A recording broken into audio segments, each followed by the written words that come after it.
So how do you decide where to advertise the role? Well, the first and most important thing is to actually analyse the position you're recruiting for. And then you need to work out whether it is a niche role and you're going to put it on very specific sites, or it's a generalist role and it can go on the more wide-ranging sites.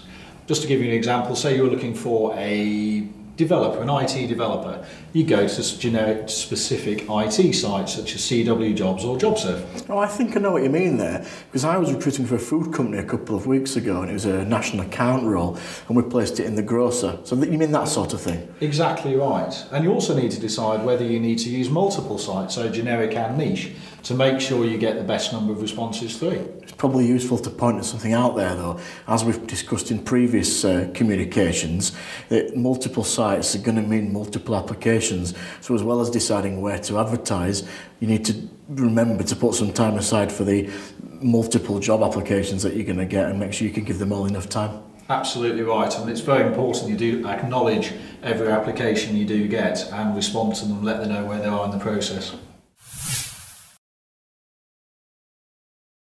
So this research that you're talking about, how do you go about doing it?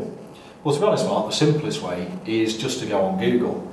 All you have to do is put the job title you're looking to recruit for and location potentially and press search, because this will bring up all your competitor companies and other recruiters' adverts and you can see where they've actually advertised them. I'm guessing also it's important to remember that the job sites evolve as well. You know, what was good in one role might not be as good in another role. What was good one year might not be as good this year. Because I know we make sure we continually evolve our website offering on a regular basis for that reason. And that's absolutely the right thing to do. What's a good website for you last year may be a terrible website for you this year.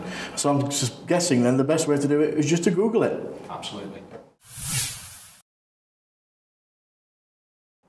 So Mark, do you think this recent advertising on television by the various job boards has any real effect?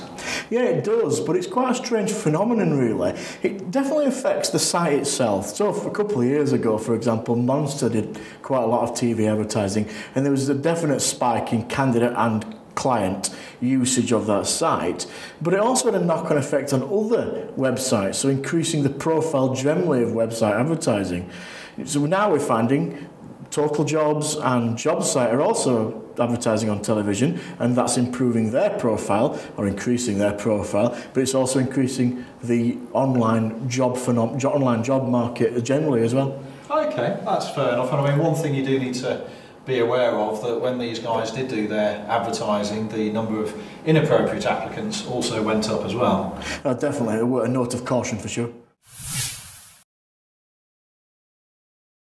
So if we've dealt with the active side of job seeking with the traditional online advertising sites like Monster and JobSite, is there a passive market to target too? Well, very much so. I mean, recent statistics stated that only 10% of the working population are actually looking for a job. So that's 90% of people that aren't. And that's what we class as the passive market. And recent studies have shown that the best way to actually attract or engage with this passive market is to use the social networks and effectively become an online headhunter.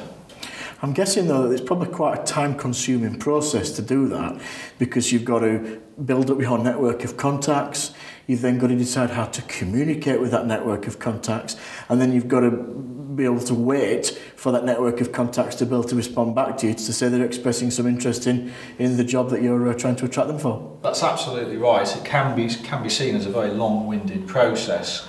Using such items or tools such as LinkedIn or Facebook or Twitter, a number of clients we work with have tried it themselves, but it has proved too time consuming, so they tend to hand it back to a recruiter as part of their marketing mix to actually find the relevant people.